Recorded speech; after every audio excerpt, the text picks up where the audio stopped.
Hello and welcome to Cupcake Addiction's Stiletto Cupcake tutorial, where I'll be showing you how to make this very cool stiletto cupcake. There's quite a lot to this tutorial, so let's get started. Tools and equipment that I will be using today. I have some of our perfectly pipeable buttercream frosting, which I've pre-coloured in a fuchsia type colour. If you are having trouble getting your frosting to that consistency, we do have a tutorial on how to make the buttercream frosting as well as a recipe, so feel free to check that one out. I have some melted white chocolate. You could also use melted white candy wafers. I have some lavender sanding sugar. I've placed my lavender sanding sugar in quite a wide, flat-based bowl. I've got a disposable piping bag which I've pre-filled with some of that fuchsia buttercream, and I'm using that in conjunction with a Loyal number 20 piping nozzle. You don't have to have the Loyal number 20, but just something with a nice round open tip will be perfect. I have 3 knives. I have one serrated edge knife or steak knife. I have 2 just plain butter knives. I have a pair of household scissors. I've pre-made some fuchsia fondant, and I've also pre-made one of our little bows. We have a tutorial on the small fondant bow with ribbon tails, and I've just left the ribbon tails off this one. I've got a couple of ice cream wafers. These are natural ice cream wafers available at your local supermarket. I've got some cream wafer straws. You can see those. They do come in quite a few different designs, patterns, colours and flavours. So bear in mind what look you want for your stiletto heel when you're choosing your wafers. I've got a plain vanilla cupcake. I've baked that in a lovely fuchsia patty pan, the same colour that I've used for my fondant. And I've got a spare snap lock or sandwich bag. Let's get started. Firstly, we're going to prepare the front of our stiletto. So I'm going to take my piping bag, I'm going to squeeze that frosting all the way to the end until it's just popping out the end of the nozzle, and I'm just going to swirl it all the way to the edges in a nice dome swirl. Now I'm going to take the back of one of my butter knives and I'm just going to spread that out to the edges. Try not to get it over the edges of the patty pan too much. If you get it a little bit, it's okay. And make that into a nice dome. I'm going to take that and roll it in my lovely sanding sugar. So you can see there, the sanding sugar really does change the colour of that icing and takes it from being that fuchsia colour to more of a purple. Feel free to give it a couple of rolls. And then just take the palm of your hand and pat it down, making that nice smooth dome. Next we'll be making the sole of our shoe. This is where our ice cream wafers come in, as well as our candy melts or our white chocolate.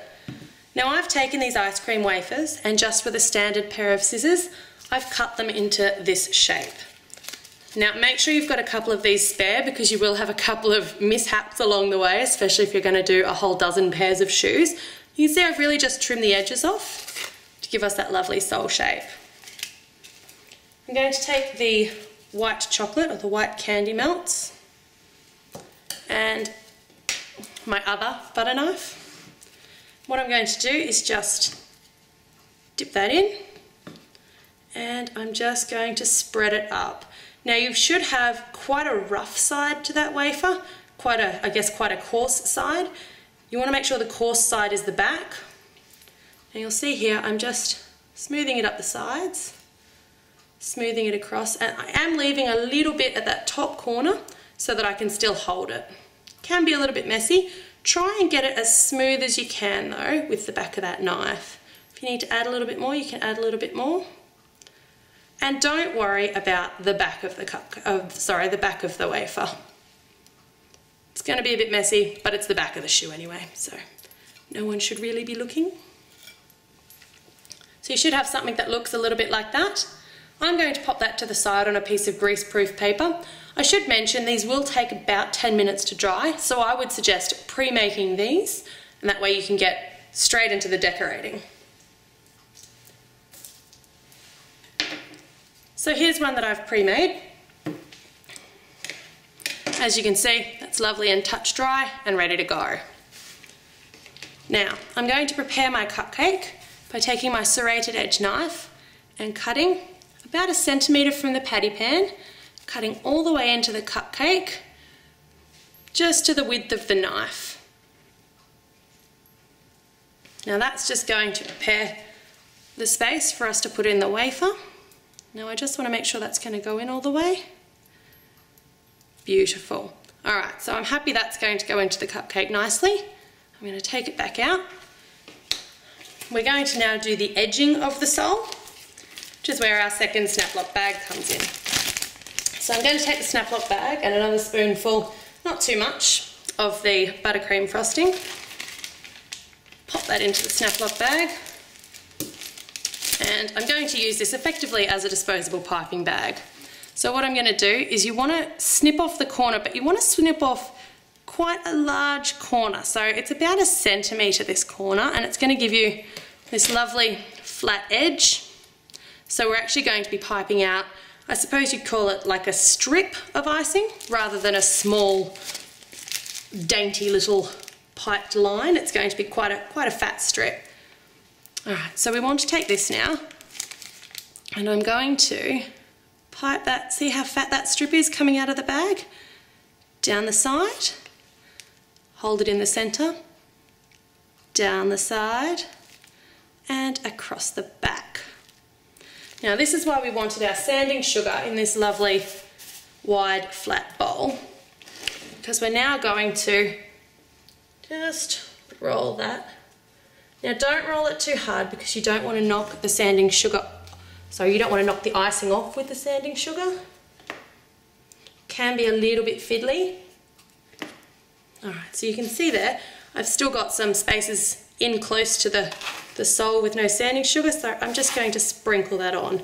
This is probably the messiest part of the shoe and probably the fiddliest as well.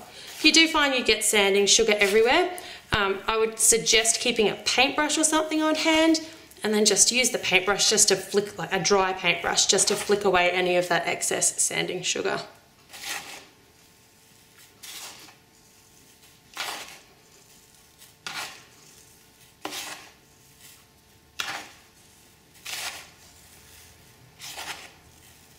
Alright, so you should now have something that resembles that.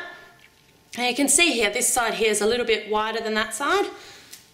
So I'm just going to take my knife and just push it back a little bit so that I'm happy that they're nice and even. Beautiful.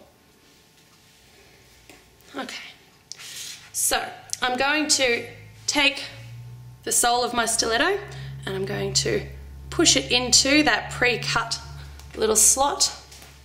Now while you're still holding this, it's a bit of a circus juggling act, take one of your wafers, make sure you put the nice smooth flat side to the ground and you put the jagged side where you've actually snapped it up to the shoe, up to the sole of the shoe.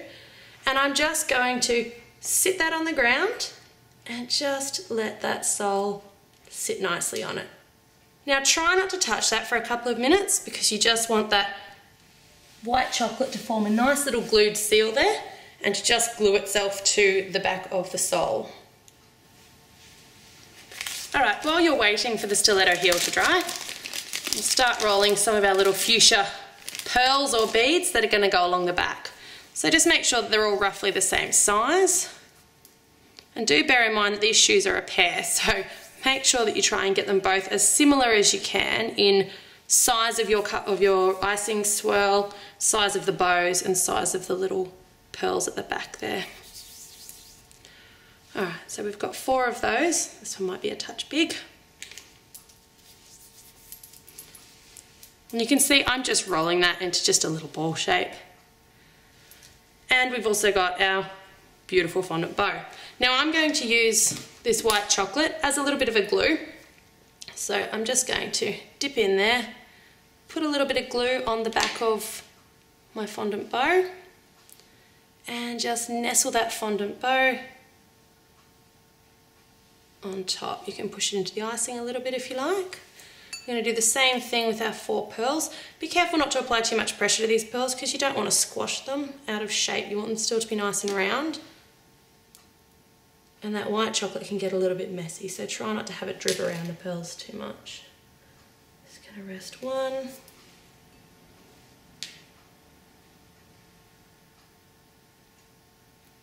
2.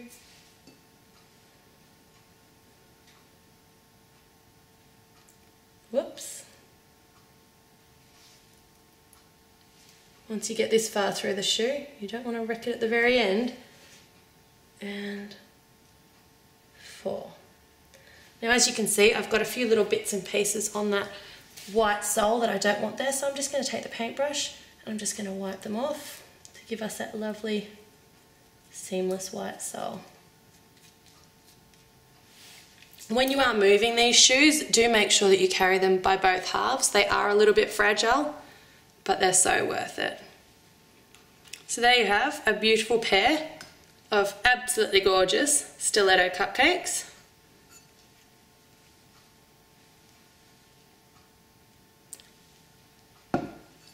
Another one that we've prepared earlier, a great design. You can see here how we've carried the design from the patty pan through to the actual front of the shoe. So bear that in mind. You could choose patty pans perhaps with a zebra stripe or a leopard print or something like that, but it does look really effective when you actually carry the patty pan design all the way through the shoe. We hope you've loved this tutorial as much as we've loved making it. Make sure you subscribe to our channel, My Cupcake Addiction, if you'd like to see more from us. Thanks so much for watching.